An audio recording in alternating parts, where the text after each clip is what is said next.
بسم اللہ الرحمن الرحیم۔ ایک جوان کی چھٹے امام تربیت کرتے تھے، ایک جوان، چھوٹا چھوٹا مسئلہ ہوتا تھا جوانوں کو، چھٹے امام کے پاس جاتے تھے، بالکل جزئی مسائل۔ جیسے ایک جوان گیا امام کے پاس، مولا جوان ہوں، شادی کی ضرورت ہے، کسی خاتون کو دیکھا ہے، پسند آ گئی ہیں، بتائیے کیا کروں۔ کبھی کبھی دل گرفتار ہو جاتا ہے انسان کا، تو یہ رجوع معصوم کے معصوم کی طرف جاؤ اپنے مسائل کو لے کر۔ امام نے فرمایا جب کسی چیز پہ نگاہ پڑے، وہ گاڑی ہو، وہ گھر ہو، وہ انسان ہو، اچھا لگے، رجوع اللہ کی طرف کرو اور یہ دعا کرو، اللہم آتنی من فضلک، اے خدا اپنے فضل و کرم سے مجھے کیا کر، عطا کر۔ کئی لوگوں کو آج کے زمانے میں مسائل ہوتے ہیں تو ہم کہتے ہیں بھائی مسئلہ حل ہو جائے گا۔ حضرت موسیٰ کے لیے اللہ نے سمندر کو زمین میں بدل دیا، ابراہیم کے لیے آگ کو گلو گلو، وہ پرانی باتیں ہیں۔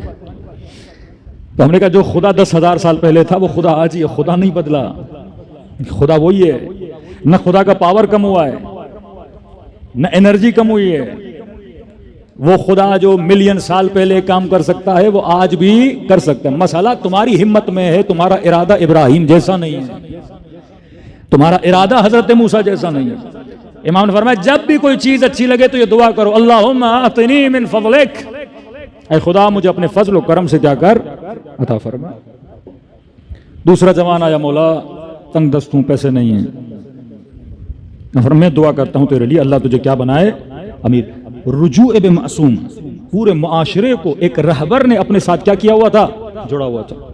یاد رکھیے جب معاشرے کے لیڈر میں، رہبر میں اور عوام میں فاصلہ آ جاتا ہے، پھر اس فاصلے اور اسپیس کو بھرنے کے لیے کئی ایسی قوتیں، طاقتیں بیچ میں آ جاتی ہیں جو عوام کو لیڈر سے کیا کرتی ہیں، توڑ دیتی ہیں۔ یہ ربط اگر معصوم کے ساتھ نہ رہا، اور معصوم نہیں آپ کا جو بھی لیڈر ہے، اگر لیڈر کے ساتھ آپ کا ربط نہ رہا۔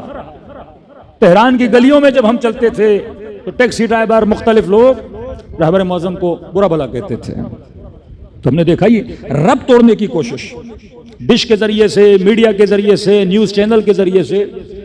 کسی بھی ملک میں اگر عوام کی لیڈر اور رہبر کے ساتھ وہ سیاسی لیڈرشپ ہو، وہ روحانی لیڈرشپ ہو، اس میں فاصلہ ڈالنا ہے تو سب سے پہلے کیریکٹر سیسیشن کی جاتی ہے، تاکہ لوگ اس سے کیا ہو جائیں، دور ہو جائیں۔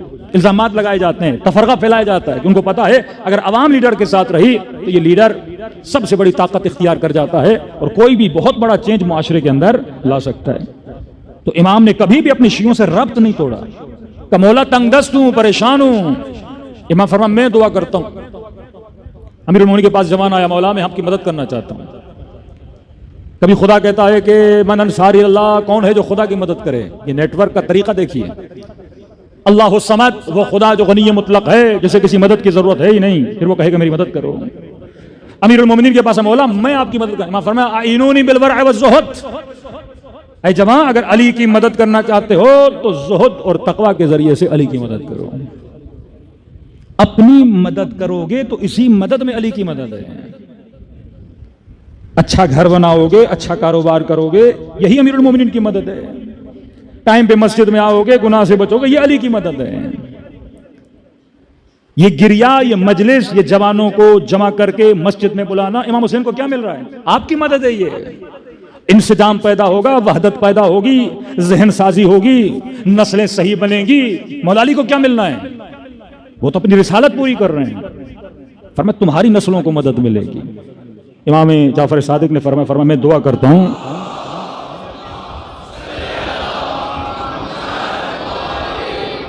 فرمائے جوان میں دعا کرتا ہوں تو اللہ پہ بھروسہ کر، ورا اختیار کر، مدد ہو جائے گی۔ کہتا بس امام کی محفل سے باہر نکلا، گلی سے گزرا تو کیا دیکھا کہ زمین پہ ایک پرس پڑا ہوا تھا۔ پرس اٹھایا، کھولا، دیکھا کہ اس کے اندر 700 درہم پڑے ہوئے ہیں۔ اس نے کہا اتنی جلدی مدد ہو گئی۔ یہاں امام کے پاس گیا اور باہر نکلا اور زمین پہ پرس ملا۔ لیکن صاحب حکمت بنو، آپ کو پیسوں کی ضرورت ہو، باہر نکلیں، پرس ملے 50 لاکھ ہو تو آپ تو کہیں گے بس مجلس امام حسین میں گئے تھے، اللہ نے دلایا ہے، سیدھا گھر اور بینک میں ڈال دیا۔ کہ نہیں، امام نے ساتھ میں کہا تھا تقوی، ورع، زہد، توکل بر خدا۔ کا پرس اٹھایا، اب سوچنے کا کس کا ہے کیا ہے، ایک پائی اس کے جیب میں نہیں، محتاج غریب، انسان کا ایمان یہاں ڈگمگا جاتا ہے. اب کیا کروں؟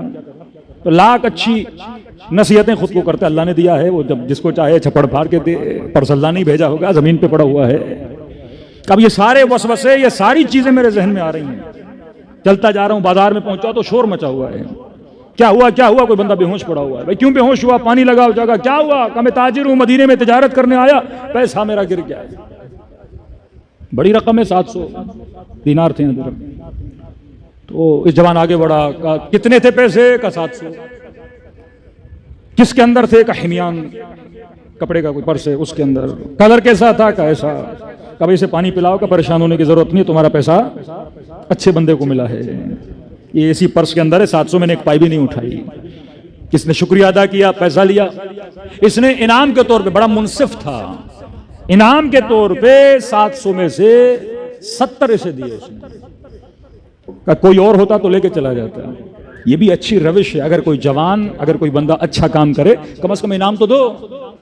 ایک بندے کا 1 کروڑ گم ہو جائے، 2 لاکھ گم ہو جائے، کوئی بندہ ڈھونڈ کے بھائی بس شکریہ کرو، چائے پلا کے اسے خالی ہاتھ بھیج نہیں، تو 4000 نکال کے اس کے ہاتھ پہ بھی رکھو تاکہ تشویق ہو اس کی، کل کسی اور کا ملے تو اچھا کام بھی کرے. ہمارے یہاں کوئی فون کر کے بولتا ہے آپ کی چیز ملی، ہم اوپر سے تو سناتے ہیں اس کو، آپ کے پاس کیا کر رہی ہے؟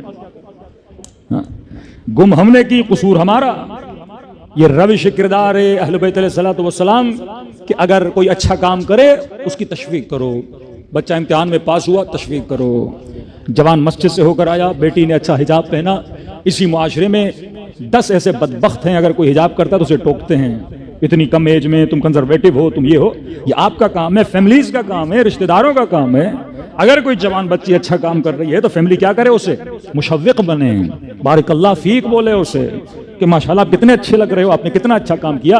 جتنا اپریشیٹ کرو گے. نظام ظلم وہ نیٹ ورک تو اہل بیت کا نیٹ ورک نہیں ہے، وہ دیندار لوگوں کے حوصلوں کو پست کرتا ہے. اہل بیت کا نیٹ ورک دیندار لوگوں کے حوصلوں کو کیا کرتا ہے؟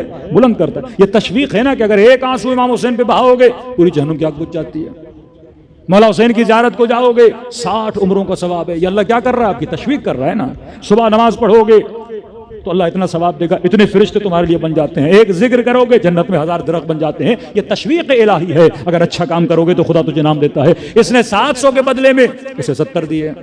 یہ بڑا خوش ہوا، دوڑا دوڑا چھٹے امام کی خدمت میں آیا. امام نے اس کے ماتھے کا بوسہ لیا کہ مولا دیکھیے آپ نے دعا کی، مجھے 70 درہم مل گئے. امام نے کہا کس طرح کا؟ مولا اسی طرح چیز ملی، میں نے واپس کی، 700 واپس کی، 70 دے دیے. مولا اتنے خوش ہو، امام نے اپنی جیب میں ہاتھ ڈالا، 30 درہم اسے اور دے دیے. تو 70 کی جگہ اس کے کتنے ہو گئے؟ 100 ہو گئے. جب اس کے 100 ہوئے نا تو یہاں چھٹے امام نے ایک جملہ فرمایا. امام نے فرمایا اگر وہ 700 کا عدد 100 سے زیادہ تھا، اگر پہلے لیتا تو وہ 700، ابھی تیرے پاس 100. لیکن 700 میں اتنی برکت نہیں ہوتی جتنی 100 میں برکت ہے، کیونکہ 700 حرام کا تھا، 100 حلال کا ہے. تشویق اہل بیت علیہ الصلوۃ والسلام، ذہن سازی کرنا نوجوان نسلوں کی، اپنے ساتھ جوڑے رکھا. پھر اماموں نے نمائندے بنائے. جیسے احواز میں امام کا نمائندہ تھا ایک مومن بڑا پریشان. آپ یقین کریں گے کہ اہل بیت کے چاہنے والے حکومت کے اندر اتنے داخل ہو چکے تھے کہ حاکموں کو بھی پتہ نہیں تھا امام کے چاہنے والے ہیں، جن میں مشہور جناب حرمدان ہیں. مطلب جب تک ہارون رہے پتہ نہیں. مامون نماز جنازہ پڑھاتے ہیں بڑی شوقت، شان و شوقت سے، کیونکہ امام نے انہیں ایک بشارت دی تھی. امام نے فرمایا تھا کہ کبھی تمہارے بدن کو ظالم کی تلوار چھوئے گی نہیں، کبھی تو جیل یا زندان میں نہیں جائے گا، کبھی تمہارے بچے فقیر نہیں بنیں گے، ایک شرط پہ کہ جب بھی ہمارے چاہنے والے کو کوئی مسئلہ ہو اس کی پریشانی کو حل کرنا. اس کے نتیجے میں ہم تجھے یہ وعدہ دیتے ہیں. احواز کا والی حکومت میں چاہنے والا امام کا شخص آیا مولا کے پاس، مولا میرے اوپر ٹیکس بہت بڑھ چکا ہے، حکومت ٹیکس لینا چاہتی ہے، میرے پاس پیسے نہیں ہیں، قرضہ بہت بڑھ چکا ہے، آپ کا چاہنے والا ہے. امام نے صرف ایک خط لکھا کہ یہ میرا چاہنے والا ہے، جتنی اس کی مدد کر سکتے ہو اس کی مدد کرنا. یہ آیا اس والی کے گھر گیا کہ یہ خط ہے. والی نے رات کو گھر میں بٹھایا، کہ کتنا قرضہ ہے؟ مسئلہ نے کہا 2-3 ہزار کا. کہ ٹھیک ہے یہ میں اپنی جیب سے دے رہا ہوں. کتنا ٹیکس ہے؟ کس نے حکومت کا اتنا مقروض ہوں کہ سارا ٹیکس بھی تمہارا کیا کیا؟ معاف کر دیا. سواری وواری ہے کہ نہیں کچھ بھی نہیں ہے، کہ گھر میں اونٹ تھے گھوڑے تھے کہ یہ بھی میں نے تجھے دے دیے، قالیچہ تھا کہ یہ بھی تمہیں دے دیا، اور پیسوں کی ضرورت ہے وہ بھی اسے دے دیا، کہ بس ایک کام کرنا، جب اپنے مولا کے پاس جانا اسے اتنا کہنا کہ میں نے تجھے اتنا دیا کہ تو راضی ہو گیا، اور واپسی پہ مولا سے پوچھ کے آنا کہ وہ مجھ سے راضی ہوئے ہیں کہ نہیں ہوئے ہیں۔ یہ وہ نظام اہل بیت علیہ الصلوۃ والسلام، اس طرح سے وہ کلا بنائے، لوگوں کو بھیجتے تھے، شیعوں کے مسائل کو کیا کرتے تھے، حل کرتے تھے۔ ایک ایسا ہمارے استاد قرآن کی ایک آیت پڑھتے تھے، ایاک نعبد و ایاک نستعین اہدنا الصراط المستقیم صراط الذین انعمت علیہم، اے خدا مجھے ہدایت دے اور مجھے اس راستے پہ چلا جس راستے پہ تو نے اپنی نعمتوں کو نازل کیا۔ تو کہتے ہیں اگر فزیکل دنیا میں یہ راستہ ڈھونڈنا چاہیں کہ کوئی ایسا راستہ دنیا والے ہمیں بتائیں جہاں پہ نعمت ہی نعمت ہو، کہ پوری دنیا گھوم لو، ویسٹ گھوم لو، ایسٹ گھوم لو، یورپ گھوم لو، پوری دنیا 2 کلومیٹر کا راستہ بھی نہیں دکھا سکتی جس پہ نعمت ہی نعمت ہو، لیکن آ جاؤ مکتب اہل بیت میں 70 کلومیٹر کا راستہ ہے جس کے ہر میٹر پہ نعمت ہی نعمت ہے۔ کوئی دنیا کا ایسا راستہ نہیں، کھانا فری، پانی فری، ہر چیز آپ کو فری ملتی ہے 40 میں۔ کہاں دنیا میں اتنی سخاوت، اتنا ایثار ملتا ہے؟ یہ نتیجہ ہے امام حسین کے ذکر کا، اس نیٹ ورک کا، کہ یہاں مؤلفۃ القلوب ہے، اہل بیت نے آپ کے دلوں کو کیا کر دیا ہے، آپس میں جوڑ دیا ہے۔ اب اتنا